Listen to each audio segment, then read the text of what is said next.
Your company isn't forcing you back to the office. They're not issuing mandates or ultimatums. They're doing something far more effective. They're slowly boiling the frog. And that frog? That's your remote work flexibility. Today we're talking about hybrid creep, and more importantly, how to fight back before it's too late. I'm going to show you exactly how companies are stealing your work from home days, and the specific phrases you can use to protect them. Here's what nobody's telling you. The big, scary return to office mandates aren't the real threat. Meta going 5 days? TikTok going full office? That's obvious. You can see it coming. The real threat is the company that says, we're still hybrid, while quietly making your remote days meaningless. It's death by 1,000 calendar invites. One Tuesday Team Sync becomes 2 anchor days. Then 3. Then suddenly you're negotiating for the remote time you were promised, not the other way around. Owl Labs coined the term hybrid creep in their State of Hybrid Work report. And once you know what to look for, you'll see it everywhere. Let's break down what hybrid creep actually means. According to Owl Labs, it's a slow, often unspoken expansion of in-office expectations.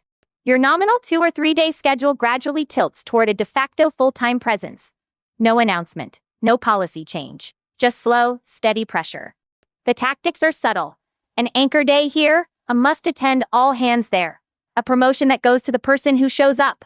None of it feels like a mandate, until it is. And companies are getting bolder.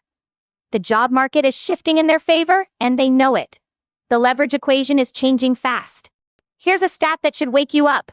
64% of remote workers say they would quit or start looking for a new job if their employer stopped allowing remote or hybrid work. That's nearly 2/3 of remote workers saying flexibility is non-negotiable. Companies know this. That's exactly why they're not issuing mandates. Instead, they're using hybrid creep to slowly normalize more office time. By the time you realize what's happening, you've already adjusted your expectations downward. But here's where it gets interesting. Nearly half of companies, 48%, expect layoffs in Q1 2026. At the same time, 86% expect to be hiring. That creates a leverage imbalance favoring employers. You might be valuable, but you're also more replaceable than you were 2 years ago. Companies feel that shift. Right now, only 27% of companies are back to fully in-person models. That sounds like good news for remote workers. But wait, there's a catch. Another 28% plan to phase out remote work entirely. That's not a policy announcement, that's a roadmap. And hybrid creep is how they're executing it. Look at the companies leading the charge. Meta now requires 5 days in office. TikTok, same thing. Truist Bank, 5 days. NBC Universal mandates 4 days. Microsoft is holding at 3 days for now. But the trend line is clear.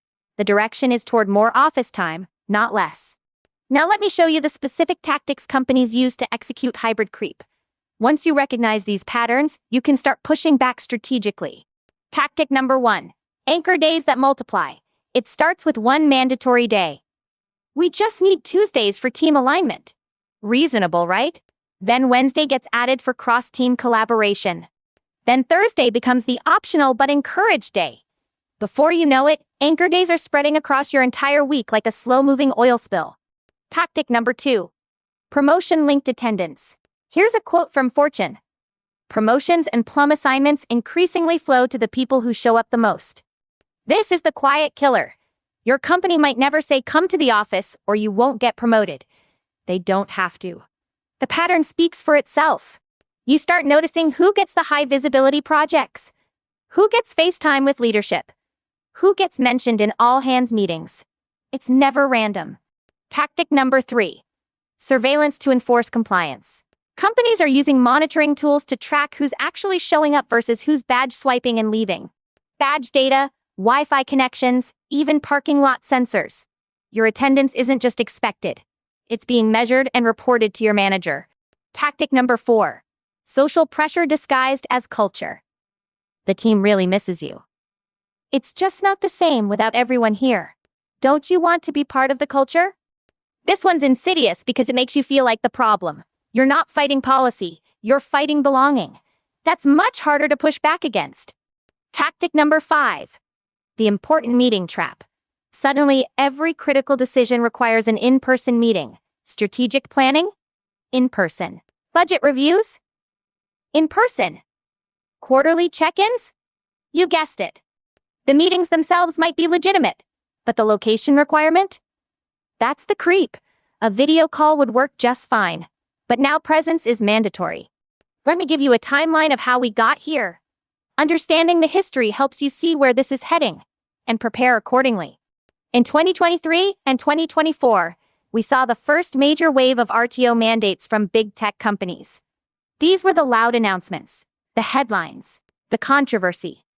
Then in 2025, Owl Labs coined the term hybrid creep in their State of Hybrid Work report. They named the pattern that workers had been feeling but couldn't articulate. January 2026. That's last month. Hybrid creep tactics accelerated dramatically. The tighter job market gave employers the confidence to push harder. February 2026, right now. We're seeing the full rollout.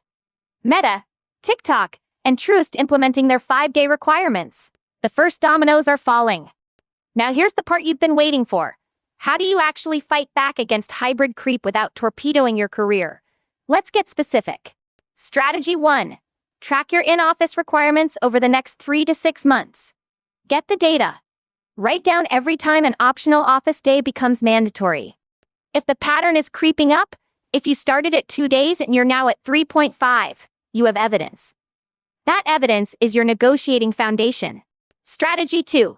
Document your productivity metrics while working remote. Tickets closed. Deals won. Projects delivered. You need receipts that prove location doesn't determine output. When someone says, "We just work better together in person," you can respond with data. Actually, my output increased 15% during remote weeks. Here's the breakdown. Strategy 3. Negotiate proactively when anchor days multiply. Here's the exact phrase to use. I can commit to these 2 days, but I need the other 3 protected for deep work. Notice the language. You're not saying I don't want to come in. You're framing remote days as deep work days, high-value focused time. That's a business argument, not a personal preference. Strategy 4. Ask the uncomfortable question directly. Here it is. Is there a timeline for returning to full-time in-office? You need to know if hybrid is a transition or a destination. Most managers will dodge this question. Push for specifics anyway. I'm planning my housing situation and commute logistics. I need to understand the long-term expectation. If they can't give you a straight answer, that is your answer. The ambiguity is intentional. Plan accordingly. Strategy 5. Evaluate whether your company ties promotions to presence. Look at who got promoted in the last year. Were they the remote-first people or the office-first people? If every promotion went to high-visibility office regulars, that tells you something about your ceiling at this company. Factor that into your stay or go calculation now, not later. Strategy 6. Build relationships with remote-friendly companies now, before you need to jump ship. The worst time to network is when you're desperate. Connect with people at companies that have made public commitments to remote work. Companies that closed their offices. Companies where the executives work remotely themselves. When hybrid creep hits critical mass at your current job, you want options already warm. Not cold outreach. Warm relationships that can turn into conversations fast. Let's talk about the elephant in the room. What if pushing back costs you your job? It's a real risk. Let's be honest about it. First, understand that keeping quiet also has costs. Costs to your commute, your time, your energy, your other opportunities. Compliance isn't free. It just feels safer. Second, most managers respect people who advocate for themselves professionally. The key word is professionally. Not complaining. Not resisting. Negotiating with data. Remember that 64% stat? Most of your colleagues feel the same way you do about flexibility. You're not alone. There's power in numbers, even if that power is quiet. Third, the companies that want to return to full-time office will do it anyway. Your pushback might delay it, but it won't stop it. At least pushing back gives you information. If your pushback reveals that flexibility is non-negotiable at your company, you've learned something valuable. Better to know now than to find out when you're trapped. Let me give you the bigger picture. What's driving hybrid creep isn't really about productivity. The data on remote productivity is mixed. Some studies show it's higher, some lower. What this is really about is control in real estate. Companies signed long-term leases on expensive office space. Empty floors are embarrassing. and they don't show up well on earnings calls. It's also about a management philosophy that equates presence with productivity. Some leaders genuinely can't imagine high performance without visual confirmation that people are working. And let's be real. For some executives, it's about power. The ability to require physical presence is an exercise of authority. Remote work distributed power more evenly. Not everyone likes that.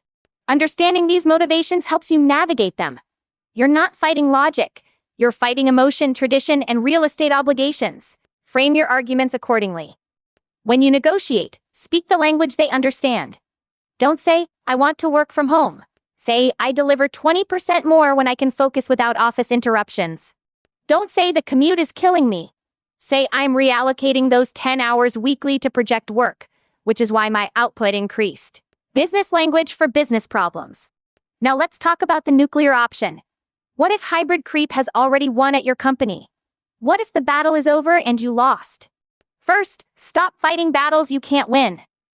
Energy spent resisting the inevitable is energy not spent finding your next opportunity. Accept reality and redirect your effort. Second, use this time to skill up and prepare your exit. The 5-day office requirement might be permanent here, but it's not permanent for your career.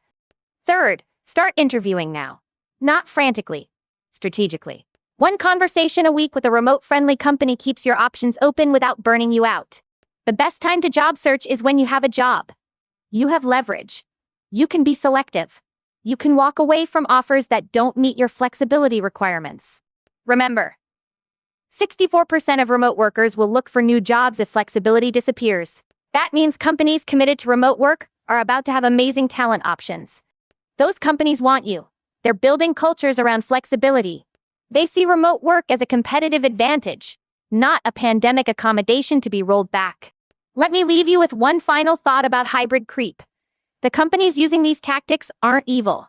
They're just optimizing for what they think matters. They believe presence equals performance. They believe culture requires co-location. They believe proximity to leadership matters. And in some organizations, they might be right. Your job isn't to change their beliefs. It's to decide whether those beliefs align with your life and career. If they don't, the market has options for you. The remote work revolution didn't end. It sorted. Some companies went back. Some companies went forward.